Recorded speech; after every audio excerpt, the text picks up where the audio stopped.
तो चलिए आगे बढ़ते हैं हमारे आज के दिन के इस दूसरे वीडियो की तरफ। इसके पहले भी एक वीडियो मॉर्निंग में 11:30 को हम पब्लिश कर चुके हैं। वो वीडियो अगर अब तक आपने नहीं देखा तो चाहिए तो हमारे चैनल के वीडियो सेक्शन में जाकर उस वीडियो को आप देख सकते हो। तो चलिए आगे बढ़ते हैं इस वीडियो की तरफ। आज की तारीख सबसे पहले मैं आपको बोल देता हूँ, 26 जुलाई 2025 ये आज की तारीख है, इसको आप याद रखें। तो देखिए यहाँ पर हम डिस्कशन करने वाले हैं मार्केट की ऐसे कंपनी के बारे में।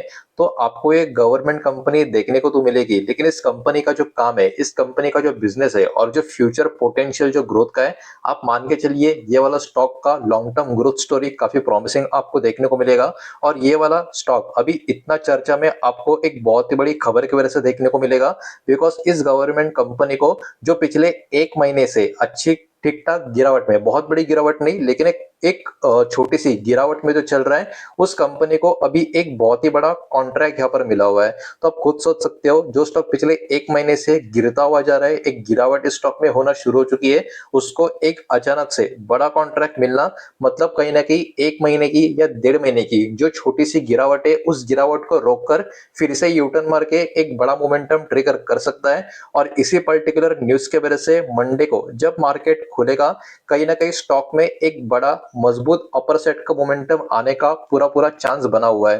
तो कौन सा है ये स्टॉक, कितना बड़ा ऑर्डर है, क्या ऑर्डर है, किससे मिला है, क्या क्या होने वाला है, सब कुछ यहाँ पर हम वन बाय वन चेक करने वाले हैं। तो सबसे पहले ये कौन सी गवर्नमेंट कंपनी जिसको इतना बड़ा कॉन्ट्रैक्ट मिला है। तो देखिए यहाँ पर दो कंपनी के नाम आपको देखने को मिलेंगे, बिल्कुल भी कंफ्यूज मत होना। जिस कंपनी को कॉन्ट्रैक्ट मिला है उस कंपनी का नाम है राइट्स लिमिटेड। सभी को पता है, हो सकता है आप में से बहुत सारे लोग इस कंपनी के शेयर होल्डर भी होंगे। और इस कंपनी को जो यहाँ पर लेटर ऑफ इंटेंट मिला है वो बेल की तरफ से मिला है। तो याद रखना, बेल का यहाँ पर नाम आपको सिर्फ इसलिए नजर आ रहा है बिकॉज इन्होंने ही राइट्स को लेटर ऑफ इंटेंट दे दिया है। तो इन शॉर्ट ये जो पर्टिकुलरली कॉन्ट्रैक्ट जो मिला है, जो ऑर्डर जो मिला है, वो राइट्स लिमिटेड इस कंपनी को मिला है। तो स्टॉक में जो भी बड़ा एक्शन होना है वो राइट्स के स्टॉक में होना चाहिए सोमवार को। इस बात को यहाँ पर आप ध्यान में रखें। तो ये लेटर ऑफ इंटेंट बेल ने जो राइट्स को यहाँ पर दिया है, उसके अंडर अभी क्या क्या आता है वो यहाँ पर जरा देख लेते हैं। तो देखिए ये कॉन्ट्रैक्ट किस चीज का है। तो यहाँ पर राइट्स क्या करेगा, जिनको बेल की तरफ से लेटर ऑफ इंटेंट यहाँ पर मिला हुआ है, तो राइट्स यहाँ पर प्रोवाइड करेगा बहुत सारी अलग अलग डिजाइन सर्विसेज। उसके अलावा पीएमसी सर्विसेज, पीएमसी सर्विसेज मतलब क्या, प्रोजेक्ट मैनेजमेंट कंसल्टेंसी सर्विसेज, ये भी इस कॉन्ट्रैक्ट के अंडर प्रोवाइड करने का कामकाज इनकी तरफ से, मतलब राइट की तरफ से होता हुआ नजर आएगा। इतना ही नहीं, कंस्ट्रक्शन होगा लार्ज लेवल पे मैन्युफैक्चरिंग फैसिलिटी का बेल के लिए। भारत इलेक्ट्रॉनिक्स लिमिटेड अपने आप में एक बहुत ही बड़ी कंपनी है हमारे देश की, और मार्केट में भी स्टॉक लिस्टेड है। तो बेल के लिए अभी राइट्स भी कंस्ट्रक्शन का काम करेगा, एक लार्ज मैन्युफैक्चरिंग फैसिलिटी का। ये अपने आप में काफी बड़ी खबर यहाँ पर हमको देखने को मिलेगी। This facility will be located, अभी इसका लोकेशन कहाँ पर है, मतलब ये जो मैन्युफैक्चरिंग फैसिलिटी यहाँ पर ये बना कर देंगे राइट्स वाले बीएल के लिए। तो इसका जो लोकेशन है वो आंध्र प्रदेश का बेल का जो ईएमएसबीयू यूनिट होगा वो बताया जा रहा है। तो ये वाला भी पर्टिकुलर इंफॉर्मेशन इस रिपोर्ट में यहाँ पर आता हुआ हमको देखने को मिल रहा है। अब चलिए आगे बढ़ते हैं, और भी जो डेटा है उसको देख लेते हैं। लेकिन आगे बढ़ने से पहले एक रिक्वेस्ट भी है कि इस वीडियो को लाइक कर देना, इस वीडियो को शेयर कर देना। पहली बार चैनल पे आ चुके हो तो चैनल को सब्सक्राइब भी जरूर कर देना। तो देखिए इस कॉन्ट्रैक्ट का टोटल वैल्यू और इस कॉन्ट्रैक्ट का टोटल ड्यूरेशन क्या क्या है वो भी जरा एक बार देख लेते हैं।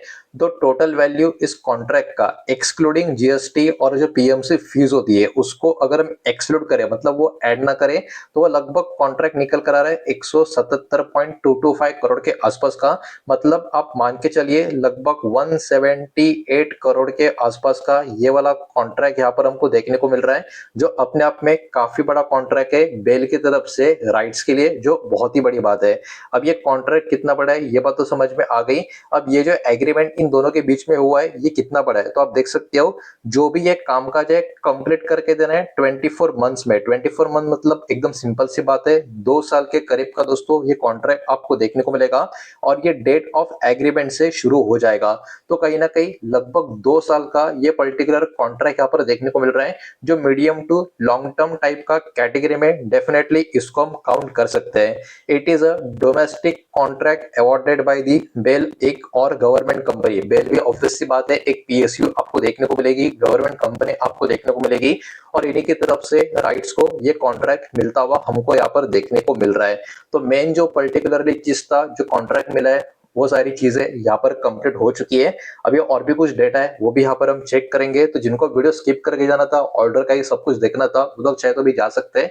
लेकिन अभी और भी कुछ इन्फॉर्मेशन इस कंपनी के बारे में यहाँ पर हम चेक करेंगे।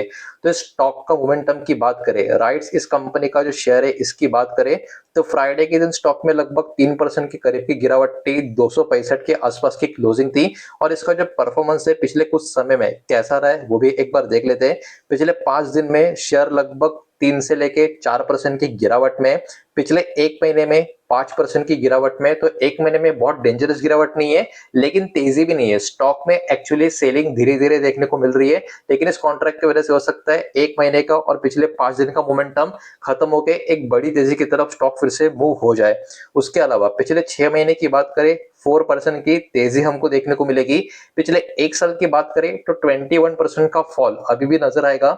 लेकिन पिछले 5 साल की बात करें तो 116% के आसपास के रिटर्न इस स्टॉक में हमको देखने को मिलते हैं। तो आगे बढ़ते हैं और भी कुछ नंबर जो अवेलेबल है उसको देख लेते हैं। क्वार्टर के नतीजे अभी बहुत सारे कंपनी के आना शुरू हो चुके हैं, और इस कंपनी के क्वार्टर के नंबर की बात करें तो अब तक देखिए इस कंपनी के क्वार्टर के नंबर आए नहीं है। और इस कंपनी का जो रिजल्ट है 6 अगस्त 2025 को आने वाला है। तो ऑब्वियस सी बात है इस तारीख के ऊपर भी आपको नजर बनाकर रखनी है, क्योंकि आज के टाइम पे बहुत सारे कंपनी के जो नंबर्स निकल कर आ रहे हैं, फिर वो कंपनी कितनी भी बड़ी क्यों ना हो, कितने भी छोटे क्यों ना हो, नंबर काफी अनएक्सपेक्टेड आ रहे हैं। मतलब खराब से भी खराब नंबर आ रहे हैं और अच्छे से भी अच्छे नंबर आते हुए हमको देखने को मिल रहे हैं। लेकिन अभी के लिए फिलहाल इस कंपनी का कोई भी क्वार्टर का नंबर आया नहीं है। 6 अगस्त की तारीख को आपको याद में रखना है। लेकिन पिछले कई साल से ये कंपनी किस टाइप का प्रॉफिट कर रही है या लॉस कर रही है ये तो देखना होगा। तो देखिए यहाँ पर 2014 से लेके अब तक जो भी डेटा यहाँ पर अवेलेबल है वो यहाँ पर मैं आपको बताने वाला हूँ। और अब तक का मतलब मार्च 2025 का जो फाइनेंशियल ईयर खत्म हो चुका है तब तक का डेटा, मतलब लगभग पिछले 10 से लेके 11 साल का जो डेटा होगा नेट प्रॉफिट का इस कंपनी का, वो अभी मैं आपके सामने रखने वाला हूँ। और इस कंपनी का नेट प्रॉफिट अगर आप देखोगे पिछले 10 से लेके 11 साल का, ये वाला लाइन यहाँ पर आप देख सकते हो, इसको मार्क करता हूँ तो आप देख सकते हो कंपनी का प्रॉफिट एवरी ईयर आपको देखने को मिलेगा। लेकिन स्टॉक का परफॉर्मेंस भी अगर आप देखोगे पिछले कई साल का, कभी ऊपर कभी नीचे कभी फ्लैट ऐसा टाइप का नजर आ रहा है। उसके पीछे का कारण इसी नंबर के बीच में छुपा हुआ है। कंपनी लॉन्ग टर्म में एक प्रॉफिटेबल कंपनी जरूर है, लेकिन कंपनी का प्रॉफिट कभी बहुत ज्यादा ऊपर जा रहा है तो कभी बहुत ज्यादा नीचे आ रहा है। आप देख सकते हो यहाँ पर 2020 का फाइनेंशियल ईयर में कंपनी का प्रॉफिट 600 करोड़ के ऊपर था, लेकिन अगले साल प्रॉफिट 450 करोड़ के नीचे आ गया। फिर से अगले साल 500 करोड़ के ऊपर था, फिर से उसके अगले साल 570 करोड़ के आसपास चला गया, लेकिन अगले साल फिर से प्रॉफिट थोड़ा 500 करोड़ के नीचे आ गया। उसके अगले साल जब ये फाइनेंशियल खत्म हो चुका है प्रॉफिट 400 करोड़ के काफी नजदीक आ गया। तो प्रॉफिट जरूर है, लेकिन प्रॉफिट में काफी अप्स एंड डाउन्स हमको देखने को मिल रहे हैं, जिसकी वजह से स्टॉक में बड़ा मोमेंटम लॉन्ग टर्म में ट्रिगर जो होता है वो टिक नहीं पाता, फिर से उसमें थोड़ी बहुत गिरावट आना शुरू हो जाती है। जहां तक बात करें शेयर होल्डिंग पैटर्न की, तो शेयर होल्डिंग पैटर्न भी अच्छा पैटर्न नजर आएगा। प्रमोटर के पास लगभग 72% का स्टेक है, ये जून 2025 का आप देख सकते हो यहाँ पर लेटेस्ट डेटा आपको मैं बता रहा हूँ। उसके अलावा एफएस, डीएस एंड पब्लिक की बात करें तो आप देख सकते हो एफएस के पास लगभग 3.5% का स्टेक है, तो डीएस के पास लगभग 9% के करीब का स्टेक आपको नजर आएगा। एफएस का stake compare to previous quarter हल्का सा बढ़ चुका है, तो डीएस का stake compare to previous quarter हल्का सा कम हो चुका है। जहां तक बात करें पब्लिक होल्डिंग की, इनका भी स्टेक हल्का सा कम होता हुआ नजर आएगा। तो शेयर होल्डिंग पैटर्न भी कंपनी का ठीक ठाक है। प्रमोटर इस कंपनी के मेजोरिटी शेयर होल्डर्स हमको देखने को मिल रहे हैं। तो जितना हो सकता है सारा का सारा डेटा जो न्यूज एक्टिव थी स्टॉक के बारे में, जो फ्राइडे को मार्केट बंद होने के बाद एक्टिव हो चुकी है, जिसका रिएक्शन मंडे में स्टॉक को पॉजिटिविटी में लेकर तो देखने को मिलना चाहिए। लेट्स सी क्या होता है क्या नहीं, मंडे को ही पता चलेगा। उम्मीद करता हूँ वीडियो समझ आया होगा, और पसंद आया होगा तो वीडियो को लाइक करें, दोस्तों शेयर करें। पहली बार चैनल पे आ चुके हो तो सब्सक्राइब भी कर देना, और कोई भी स्टॉक में निवेश करने से पहले खुद की स्टडी रिसर्च जरूर करें, फाइनेंशियल रिजल्ट की सलाह जरूर ले। मिलते हैं नेक्स्ट वीडियो में, धन्यवाद।